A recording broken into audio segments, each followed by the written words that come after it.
So in today's video, the heat is your friend. Hello everyone, welcome to Majesty Computers, where you learn how to repair laptops and mobile phones. With that being said, let's dive straight into the video. Why the heat is your phone? So I was here today when Granny just walking. I was like, oh my son, the whole day for like 3 days now, I've not received any call or message.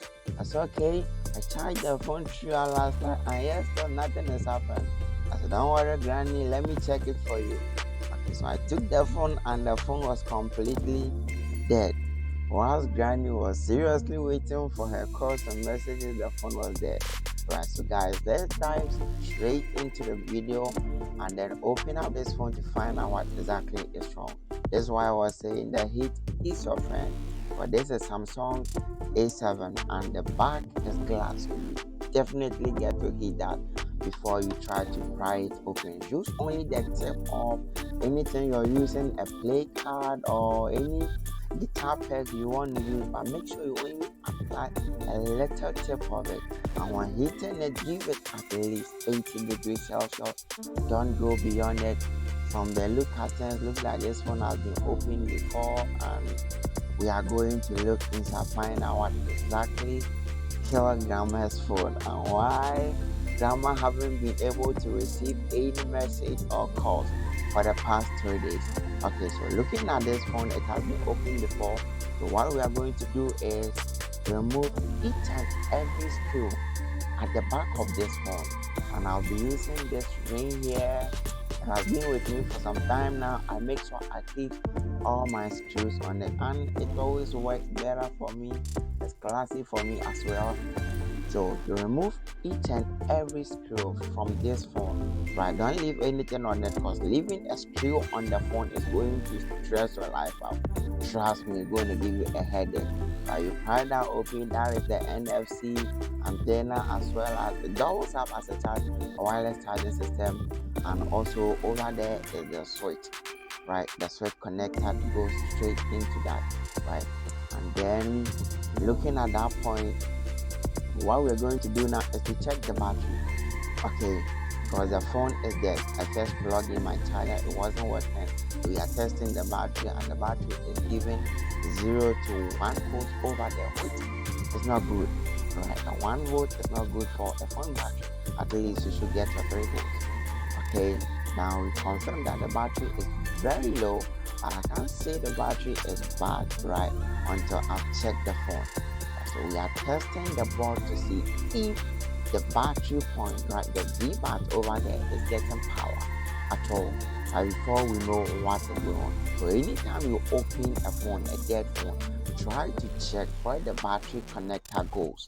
Do you receive your 3 of it always ranges from 3 to 5 volts, right? Do you receive at least 3 volts on the V-bar, right, or the battery connector? And what we are seeing here is still 1 to 0 volt, which is not even constant, right? Now at least that 2 volt constant, if the 2 volts was to be constant, right, it could have charged the battery, but it's not constant, it's changing. Which means there's something wrong with down there around the charging system. It's either a capacitor or the charging port is shaken. Okay, so we are going to remove the board and then test the charging point down there to see whether there's everything working good over there. Okay, those two screw black ones over there are the one that holds the downside of the board to the motherboard, and over there we have another screw over there. We remove everything, gently place them on my screw rings. Okay, I call it the screw ring. Alright, remove everything, put them on the screw ring, right? Be gentle when you are removing the board. Okay, very gentle. Right now the board is out and I plug my charger in. Okay, so we are going to test the downside of the board to see if the charging system, right, is connected well to the board itself. Okay, because sometimes the board may not be well connected.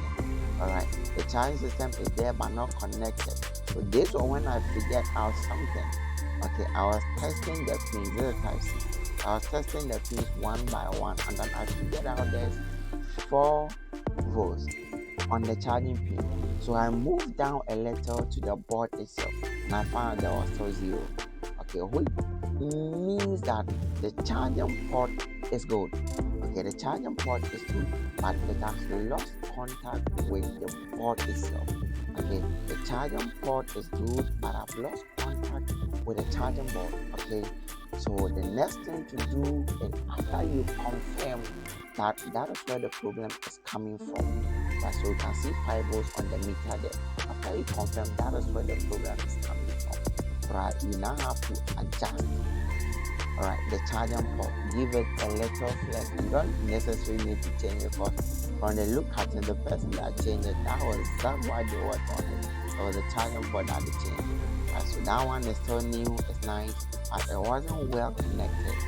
Okay, so I add a little glue, a little paste over there, just not to mess things up. Right? So a little paste will be better, and then you will solder it back to the board. Alright, you will solder it back to the board, pressing the pin firmly to the board. Okay, making sure everything is well touching to the board. If it is not well connected to the board, what happens is it will charge, but you will be experiencing slow charging. Okay, so anytime a customer brings a phone that charges slow, right, the first thing to check is the charging port. Okay, the charging system. Some phones have it separate. Okay, but this one is fixed on the board. So I've changed the charging system, I've refixed it, and everything works fine now. So over there, the flex you are seeing at the top is the screen flex. Okay, and down there we have the fingerprint sensor and the the control keys in front, the touch buttons in front, right? So we are assembling the phone back in that case, and then give it a dry boot to see whether it works fine or not. Okay, so you have to be gentle. You press that thing firmly at the screen flex. You press it firmly to the screen slot. Okay, connect down every other thing, right? And then put in your battery. Okay, you put in the battery, make sure it is well fixed in, right? And then we are going to put in a charger. That is the battery I'm connecting over there. Put in a charger to confirm what is going on. And yes, we have a picture showing that the problem was the charging system, and the phone is now charging. Okay, somebody will say, why by bed there's battery, why was the phone dead?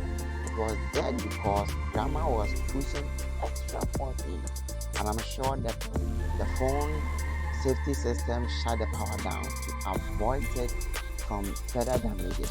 Okay, so all we are doing now is to reassemble the phone back, putting everything back in order, just how we put them, we remove them. Okay, you have to be careful with here, be more gentle. After then, you know what to do, right? Let's then bring in our ring stand, remove all the screws one by one, return them back to the phone, and then make sure you seal it back. You don't want your customer coming back complaining. Okay, so you have to seal everything back gently. Make sure you screw them tightly, and whenever you are screwing the back of any device, be gentle with it, and make sure every screw goes where it's supposed to go. Don't mess up with the screws. Right? When you use a wrong screw at the wrong place, you may mistakenly break the screen without even knowing what caused the screen to break. Right? So make sure your screws are well organized so that there won't be any foreign screw. Any screw that wasn't part of the phone will not join in the assembly. Alright, so what we are doing now is to apply a new paste, and now I'm using the white one, but this glue is white. It doubles up as the waterproof sealant. Okay, it doubles up as the waterproof sealant, not just adhesive to cover or fuse the back of back glass to the body. Okay, so we've done that. You put the back glass on, everything works fine. The phone is booting up. Sorry for the screen flickering. It is not fault, right? It's the light. I'm recording with my phone though, so it's just the camera light effect that I'm using here. So you can see that the screen is fine, right? It's not shaking. It is just the light effect on the screen, and the phone is charging fine. Everything was good with the phone, right? So I'll say Here we have a successful fix, right?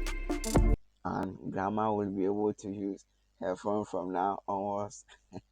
Right, that's Galaxy A7. Okay, so thank you for watching the video. Once again, this Majesty Computers. If this help you in any way, like and subscribe to my channel, and also let me know what next gadget do you want me to work on, or is there anything you want me to do a review on. Just comment it down below and I will do just that. Thank you.